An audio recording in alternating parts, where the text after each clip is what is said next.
Hey everybody, Jack Close Painting here with a new tutorial, and today we're going to be painting this super cool US Army Coyote Light Walker from Konflikt 47.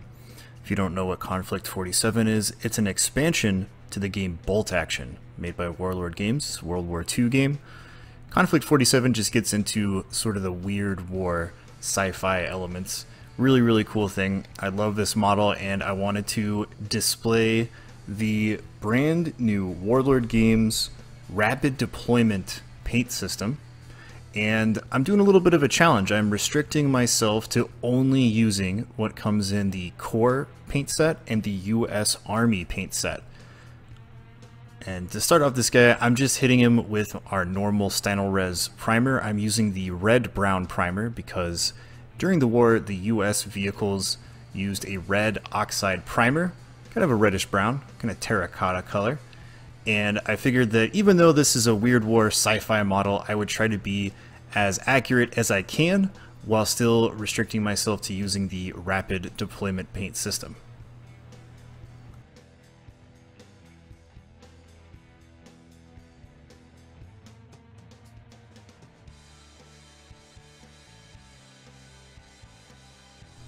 Alright, now that we have our primer on this guy, we're going to start off with our base color, which is going to be Bazooka Green. This is a olive drab color, the darker of the two olive drab colors that come in the US Army paint set. And I'm going to start off with a light base coat, trying to cover up that primer as much as I can, but if I have some of that reddish brown primer showing through in the deepest recesses, that's okay, because it's just going to give it character. It's going to add to the weathering that we'll be doing later on. And if it's really minimal, when we apply the quick shade in a later step, it will fill in those deepest recesses and you won't be able to see that red brown showing through. So I'm just applying that with the airbrush, a little bit of flow improver, and then we're going to go from there.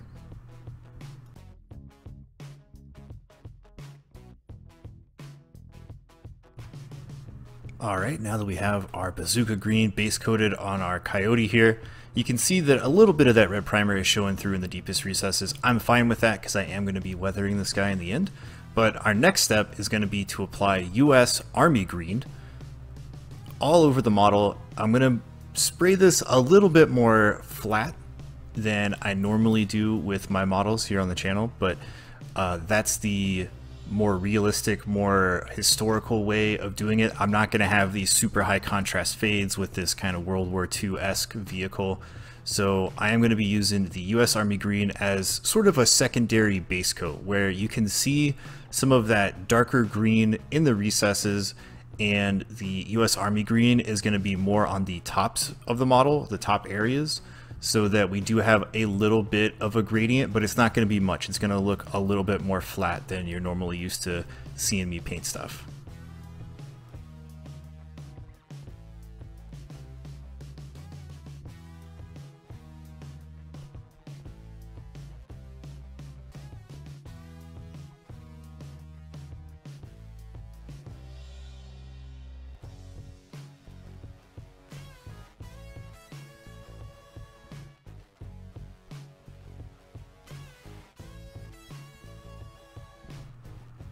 Alright, now that we have that done, I'm going to pull out the dark gunmetal from the core set, and we're going to paint the big old 50 cal on his shoulder in that. Most of the vehicles from the Second World War, they pretty much just painted everything all at once. I'm not 100% accurate on the process of that, but if you look at even modern military vehicles, pretty much everything on the vehicle that is not meant to be removed is all painted the same color. So on this guy, you can see he's got some joints and some mechanical stuff and like some big shock springs in his legs. I'm just leaving that all the same color to get that World War II look. But for the 50 cal, which was meant to be taken off of its pintle mount, taken apart and cleaned, and then replaced, I'm just going to do that in the dark gunmetal to give it that kind of iconic black metal 50 cal look.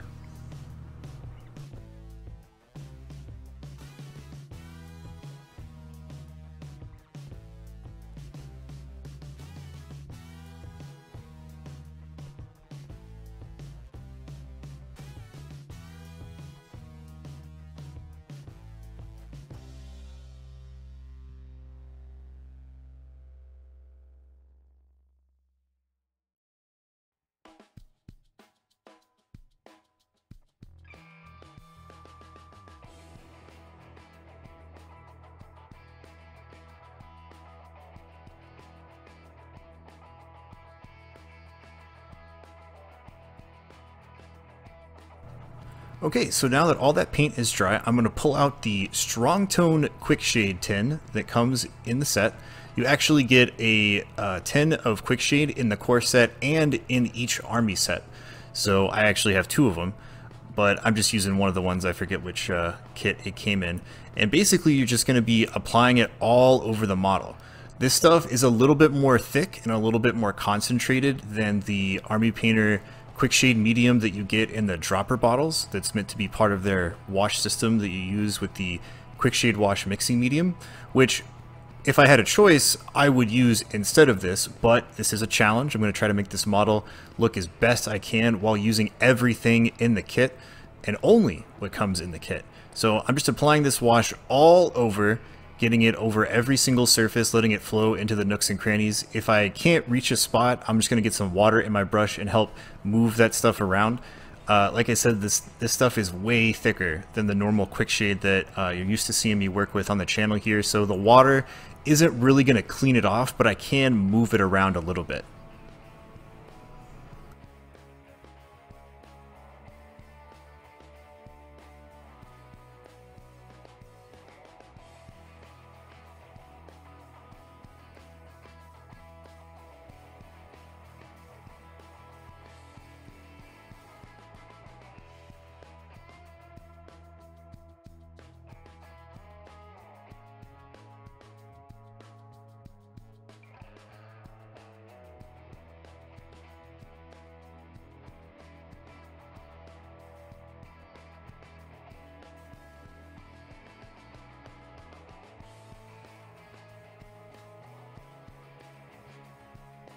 Okay, our Quick Shade is applied and it's dried down. You'll notice that it dries kind of shiny, so let it dry until you can touch it with your fingers without it feeling too tacky.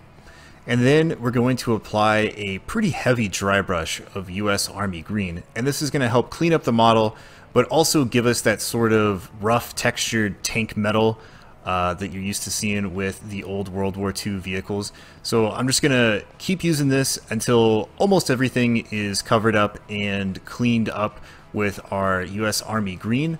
I'm not going to slop the paint on wet. I am taking my time and using the dry brush method so that the paint doesn't get too textured and so that I don't completely blast out all of the shaded recesses on our details. So it can take a little bit, but this is definitely the more careful approach rather than doing sort of a wet dry brush method where you're using the dry brush with wet paint. And overall you get a pretty clean look. All the details are popped out and you have that sort of World War II tank texture on there, which is nice.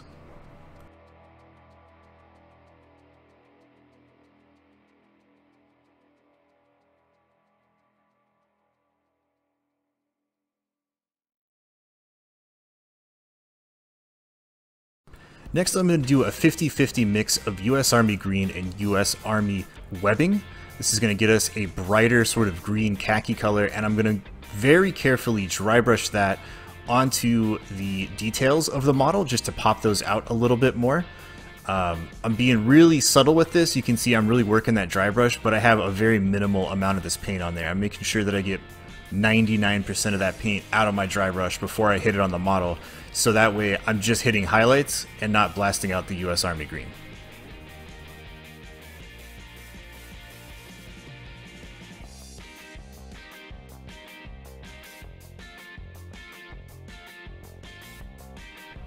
After that, I'm going to pull out some Micro Sol and Micro Set, which is a two-part system for applying water slide decals, because I want to do my decals now before I get into the final paint and weathering, so that way our decals look just as weathered as the rest of the model.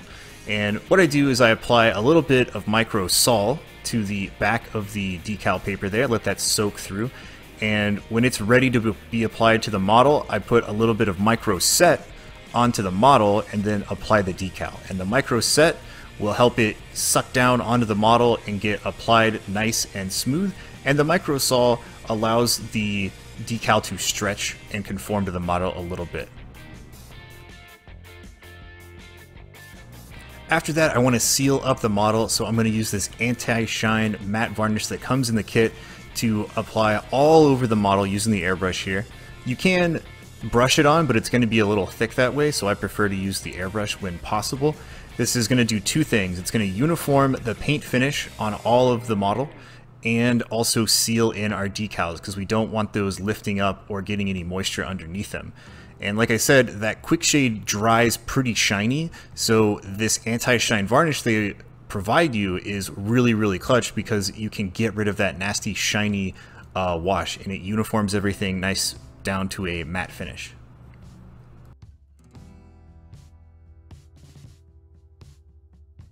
Alright, now we're going to get into some of the optional steps with weathering. I'm going to be doing some sponge weathering with US Army Green. They actually come in the box with the model a little bit of sponge, so you can just use that, or you can use a piece of pluck foam like I'm using here. And I'm going to take our US Army Green and very subtly and gently kind of dab that paint over parts of our decals to make it look like the white paint that stuff was painted on to the model is chipping off a little bit back down to the green paint that it was painted over. That way it helps it look a little bit more realistic.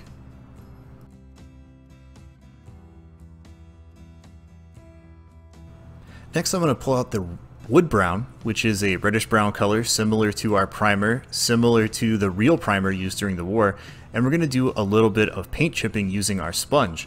Again, I'm just going to dip our sponge into the paint, dab most of it off, and then very carefully go around the model, gently dabbing that sponge onto the model in different places where I want our green paint to be chipped off down to the primer.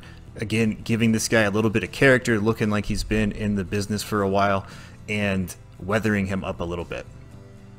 You can go as heavy or as light as you want to with this.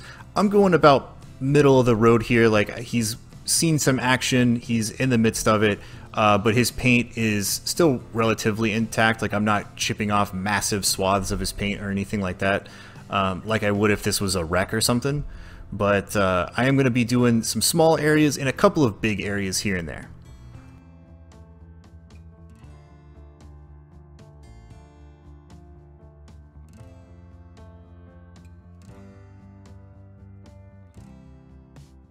After that, I'm going to pull out the dark gunmetal one more time to do some even lighter paint chipping on some of the same areas that we did our paint chipping.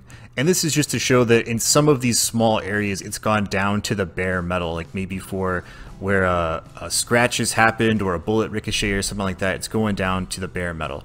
I would have preferred to use a brighter steel color, but again, the challenge is to use only what comes in the kit, and this dark gunmetal works pretty good by itself. After that, I'm going to pull out some pitch black, and we're going to black out the little viewport so that we can paint a little bit of a visor glass effect on it.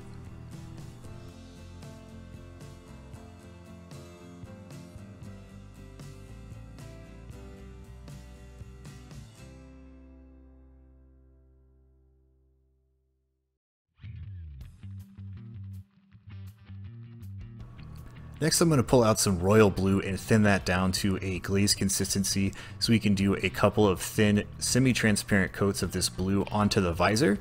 I'm not going to be spending a ton of time on this, doing any blending or anything like that. Again, the name of the game is rapid deployment, so if my opponent can see that that's a glass effect from 3 feet away or on the table, you know, as we're playing the game, that works for me. So I'm just going to apply that and then get out some pure white and do some little alternating lines. I'm just going to do one kind of in the bottom corner and one in the top corner just to give it that little bit of a pop shine that that visor needs. For our last optional step, I'm going to mix equal parts Danger Red, Submarine Yellow, and Wood Brown to create a nice rusty orange color. And I'm going to thin that out pretty darn thin, almost to a nice flowing water consistency so that I can dab that onto the model and it'll flow around these bolts and into the recesses of these details that I want that rust patina to kind of build up in. If it gets too much in any one area, you can see I just use my finger or my thumb to rub most of it away to give us that nice realistic rust build-up effect. And again, you can go as light or as heavy as you want on this step. I'm going to kind of middle of the road again. I want him to look like he's, you know, in theater, but not a wreck. You know what I mean? So I'm just going to put that in some random areas. I avoid places like joints and moving parts because rust typically doesn't build up there. either because it's not sedentary enough or those parts are well oiled. So lots of bolts and stationary parts of his armor, like creases and crevices where that rust can build up, that's where you want your rust to go. And then after that, I'm going to thin it out even a little bit more, get a nice sharp point on my brush, and do some little gravity streaks, like where maybe some rain has hit the model and loosened up that rust and had it flow down his hull a little bit.